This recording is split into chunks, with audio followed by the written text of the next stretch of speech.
আসসালামু আলাইকুম সম্মানিত ভিউয়ার্স, আশা করি সবাই ভালো আছো। আজকের ক্লাসের মধ্যে আমি পরীক্ষায় কিভাবে ভালো করা যায়, এক্সাম স্ট্র্যাটেজি অর্থাৎ পরীক্ষায় ভালো করার কৌশল কিভাবে অর্জন করা যায়, কিভাবে আয়ত্ত করলে পরে আমরা ভালো পরীক্ষায় ভালো অর্জন করতে পারি, কোন কোন টেকনিক, কোন কোন কৌশল, কোন কোন স্ট্র্যাটেজি, কোন কোন মানে স্ট্রাকচারে আমরা যদি ভালো করে লেখার চেষ্টা করি তাহলে কী হতে পারে, আমরা ফলাফল ভালো অর্জন করতে পারবো। তো আজকের ক্লাসের মধ্যে আমরা এইসব বিষয় কী করবো, ডিসকাস করবো। তো প্রথমে তো এজ এ স্টুডেন্ট, একজন শিক্ষার্থী হিসেবে প্রথম কাজ হচ্ছে কি, আমাদের পরীক্ষায় ভালো করার প্রথম কাজ হচ্ছে কি, আমার মেন্টালি, শারীরিকভাবে, মানসিকভাবে, স্পিরিচুয়ালি, আধ্যাত্মিকভাবে তুমি কি থাকতে হইব, ফ্রেশ থাকতে হইব। তোমার মাইন্ড সেট আপ রাখতে হইব, আমার সামনে পরীক্ষা, আমি ফোকাস রাখতে হইব পরীক্ষার মধ্যে। আমার যে মেইন ফোকাস, মেইন কেন্দ্রবিন্দু, মেইন টার্গেট, মেইন গোল হচ্ছে আমার কি, ভালো রেজাল্ট অর্জন করা। ঠিক আছে, তাহলে ভালো রেজাল্ট অর্জন করতে গেলে তোমাকে কী করতে হইবে, বিষয়ভিত্তিক সিলেবাস তোমার কী কী আছে, কোন কোন সাবজেক্ট, কোন কোন পরীক্ষা, কোন কোন বিষয় আছে, কোন কোন টপিকস আছে। মনে করো গণিতের মধ্যে আমার পরিসংখ্যান আছে, জ্যামিতি আছে, তোমার ত্রিকোণমিতি আছে, এইরকম চ্যাপ্টারগুলো আগে আমার টার্গেট রাখতে হবে যে কোন কোন চ্যাপ্টার আমি অঙ্ক করবো না করবো। ঠিক আছে, এগুলো আগে সিলেবাস যেমন ধরো আয়ত্ত রাখতে হইব। তারপরে ইংরেজির মধ্যে প্যারাগ্রাফ কোনটা কোনটা আমি শিখবো, কোনটা কোনটা হার্ড লাগে পরীক্ষার আগে, আমার এগুলো হার্ড যেগুলো, এগুলো টাচ করার কোনো কি নাই, প্রয়োজন নাই। যেটা প্রয়োজন সেটা হলো কি, আমি যেগুলো পারি এগুলোকে করবো, ভালো করে রিভিশন দিতে থাকবো। এটা পরীক্ষার আগের ক্ষেত্রে নতুন করে কোনো কিছু পড়ার কি নাই, দরকার নাই। তারপরের কাজ হইলো গিয়ে পরীক্ষার আগের দিন আমরা যে কাজটা করতে হইব সবাই, এই যে তোমার পরীক্ষার ফাইলের মধ্যে অ্যাডমিট কার্ড, কলম, পেন্সিল, জ্যামিতি বক্স এগুলা আনতে হইব। জ্যামিতি বক্স এগুলো আনার পরে দেখা যাইব যে আমরা কি করতে হইব, এগুলা পরীক্ষা শুরু করার আগে যে কাজটা করতে হইব, পরীক্ষা শুরু করার আগে যে কাজটা আমাদের করতে হইব সেটা হচ্ছে গিয়ে এই প্রথমে প্রশ্নটা সম্পূর্ণ ভালো করে পড়তে হইব। ঠিক আছে, প্রশ্নটা সম্পূর্ণ ভালো করে পড়ার পরে যে টপিকসটা আমি হচ্ছে ভালো পারি সেটাকে কি করতে হইব, শুরু করতে হইব। ঠিক আছে, এটা যদি শেষের দিকেও থাকে প্রশ্নটা, তাহলে কি করবো, ওদিকে বসো তোমরা, যে প্রশ্নটা আমি সবচেয়ে ভালো পারি সেটা কি করতে হইব, আগে শুরু করতে হইব। ঠিক আছে, এটা যদি শেষের দিকেও থাকে প্রশ্নটা, তাহলে কি করবো, এটা আগে শুরু করবো। ঠিক আছে, আগে শুরু করবো, এটা শুরু করবো না। তাহলে যে কাজটা আমাদেরকে করতে হইব সেটা হইলো গিয়া, আগে যে প্রশ্নটা পারি, যেমন ধরো আজকে আমাদের মনে করো ইংরেজি পরীক্ষা, আমি সবচেয়ে ভালো পারি প্যারাগ্রাফ, ট্রাফিক জ্যাম, এটা পরীক্ষার মধ্যে আসছে, এটা আগে আমি শুরু করবো। দ্বিতীয় কাজটা হইলো গিয়ে কি, যেটা এরপরে ভালো যেটা পারি এটা আস্তে আস্তে শুরু করবো, যেটা কঠিন প্রশ্ন লাগে এটা আমি শুরু করার দরকার নাই। ঠিক আছে, ওই জন্য এই প্রশ্নটা আমি কি করবো না, আনসার নাই করবো। ওই জন্য অনেক সময় আছে এই কিছু প্রশ্নের উত্তর না দিলেও আমি A+ পাইতে পারি। যেমন ধরো কেউ যদি 95 আনসার করে, সেও কি করতে পারে, A+ হইতে পারে। আমি আমার একটা গল্প বলি, আমি যখন জিএসটি পরীক্ষা দেই তখন আমাদের সময় সৃজনশীল ছিল না। গণিত পরীক্ষার মধ্যে জ্যামিতি বা এরকম কিছু টপিকস আছে, ভালো করে শিখলে প্রায় 90 মার্কস আনসার করলে যদি ফুল সবটা অঙ্ক হয়ে থাকে, তাহলে 90-এ যদি টার্গেট রাখি, 90-তে কিন্তু A+ পাওয়া যায়। 90 আনসার করলেও A+ পাওয়া যায়, তো 80-এর মধ্যেও থাকা যেত। আমি you believe it or not, তুমি বিশ্বাস করবা না করো, আমি জিএসটি পরীক্ষা যখন দিই তখন মাত্র 86 মার্কস আনসার করে গেছি, এবং পরীক্ষার হল থেকে বাড়িয়ে গেছি আমার A+ থাকবো, 80-এর উপরে মার্কসটা থাকবো। ঠিক আছে, তাহলে আমরা যে কাজটা করতে হইব স্যার, আমরা যেটা শিখবো, যেটা আনসার করবো, যাতে ফুল আনসার হয়, অন্য যেটা কঠিন লাগে এটা আনসার করতে যাইব না। এটা আনসার করতে গেলে আমার যেগুলো ফালা প্রশ্ন আছে, ফালা জিনিস আছে, এটাও কি করবো, ভুল করতে পারি, ভুল করার সম্ভাবনা আছে। ঠিক আছে, তারপরে যে কাজটা করতে হইব, এই আমরা টাইমটা কি করতে হইব, টাইম ম্যানেজমেন্ট করতে হইব, বাজেট করতে হইব। যেমন ধরুন আমি একটা প্যারাগ্রাফে কত সময় লাগাই, এটা সৃজনশীল আমি 20 মিনিট লিখবো, এটা সংক্ষিপ্ত প্রশ্ন আমি 2 মিনিট লিখবো।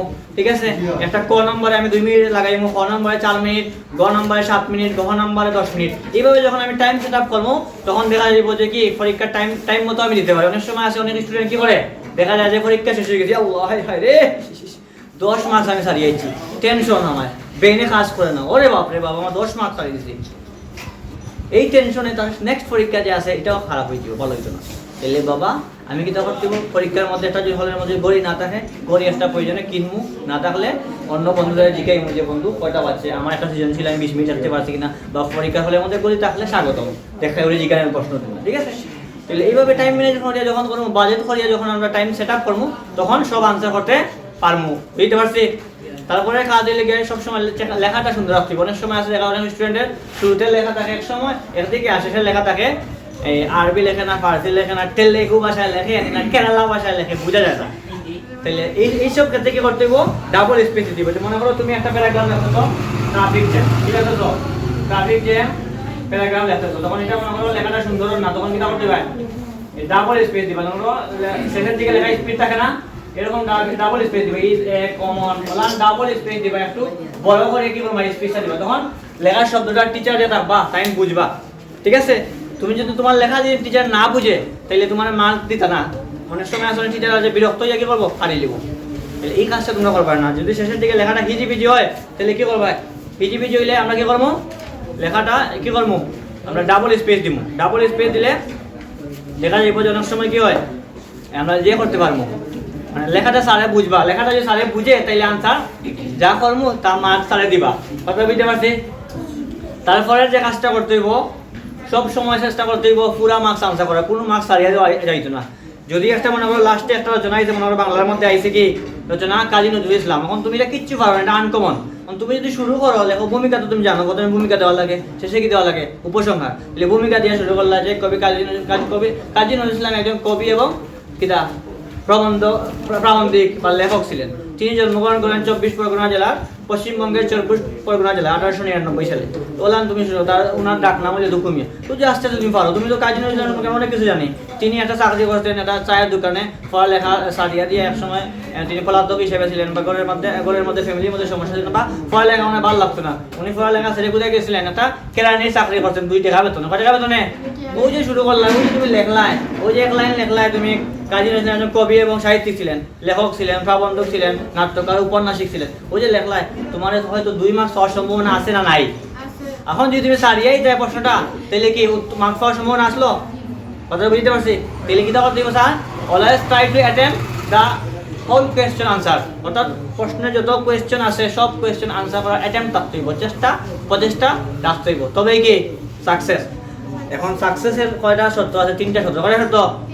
অন্যের চেয়ে বেশি জানতে হইব, অন্যের চেয়ে বেশি কাজ করতে হইব, যে বেশি পড়ালেখা করতে হইব, আর অন্যের চেয়ে কম আশা করতে হইব। কি করতে হইব? তবেই সফল। ঠিক আছে? এবং স্বপ্ন রাখতে হইব একটা। স্বপ্ন রাখতে গেলে আমার স্বপ্ন হলে ডাক্তার হওয়া, টিচার হওয়া, ইঞ্জিনিয়ার হওয়া, ব্যারিস্টার হওয়া। অনেকটা স্বপ্ন ঘুমাই দেখলে বনি। এই জন্য আমাদের একজন আছেন, একজন বিজ্ঞানী ছিলেন, কি ওনার নাম হচ্ছে এপিজে আব্দুল কালাম, ভারতের। উনি ভারতের রাষ্ট্রপতিও ছিলেন। এপিজে আব্দুল কালাম উনি একটা কথা বলছেন যে স্বপ্ন সেটা নয় যেটা ঘুমিয়ে দেখো, স্বপ্ন সেটা যেটা পূরণের প্রত্যাশা মানুষকে কি করে না, ঘুমাইতে দেয় না। ঘুমাইতে তাহলে আমি এমন স্বপ্ন দেখবো যেটা স্বপ্ন পূরণ করতে গিয়ে আমি রাত্রে 2টা বন্ধ করবো, অরিজিনাল আবার সকালে ফজরের সময়। ঠিক আছে?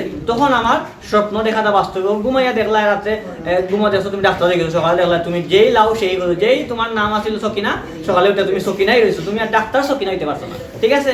তাইলে বাবা স্বপ্ন দেখো ওইভাবে আমার ঘুমটা যাতে হারাম হয়ে যায়। পড়ালেখা করতে গিয়ে আমার স্বপ্ন আমি তাকে যে পড়ালেখা করলাম বাবা ডাক্তার হয়ে দিব, তখন তুমি ডাক্তার হয়ে যাবে। তাহলে তুমি ঘুমাই স্বপ্নটা লইতে না বাবা। তাহলে পড়ালেখা করতে দিব এবং পড়ালেখা করতেই থাকতে হইব। কারণ সাকসেসফুল যারা হয় তারা পড়াশোনা করিয়া কোনো মানুষ সফল হতে পারে না। বর্তমান যুগটা খুবই প্রতিযোগিতার যুগ। প্রত্যেকটা যখন এইচএসসি পরীক্ষা শেষ হয়, যখন ভার্সিটির মধ্যে অ্যাডমিশন টেস্ট হয় কিংবা মেডিকেলে পরীক্ষা যখন ছাত্রছাত্রীরা দেয়, তখন দেখা যায় যে ভর্তি যুদ্ধ করতে হয়। অনেক সময় অ্যাডমিশনের চান্স পেতে গেলে 1 লক্ষ 1.5 লক্ষ স্টুডেন্টরা পরীক্ষা দেয়, এদের সাথে কি করতে হয়, প্রতিযোগিতা করতে হয়। তো এইভাবে চান্স পাইতে হয়। তখন তুমি যদু মধু কত হইয়া যদি প্রিপারেশন না ঘুমাই পরীক্ষা দেও, তোমার দ্বারা জীবনেও বাসি চান্স পাওয়ার সম্ভব নয়, সরকারি মেডিকেলে চান্স পাওয়ার সম্ভব নয়। তো এইভাবে যদি তোমার ভবিষ্যৎটা এরকম যায়, তাহলে তোমার দ্বারা ডাক্তার হওয়া কি সম্ভব নয়। হয়তো তুমি প্রাইভেট মেডিকেলে পড়তে পারো, তবে টাকা পয়সা খুব বেশি লাগবে। তাইলে বাবা যে কাজটা করতে হইব, আমার যখন এই যে অবস্থানে আছে, যে জায়গায় পি টেস্টও আছে, যেরকম পি টেস্টটা ভালোভাবে দিব, সামনে টেস্ট আছে, টেস্টের লাগে নিজেরা ভালোভাবে প্রিপেয়ার করবো, তবেই কি সফল হওয়া সম্ভব। আজকে অনেক কথা বলে ফেলছি, সবার জন্য শুভকামনা রইল। Best of luck everyone. আসসালামু আলাইকুম। আরে সমস্যা নাই, এটা আমি এডিট করবো না।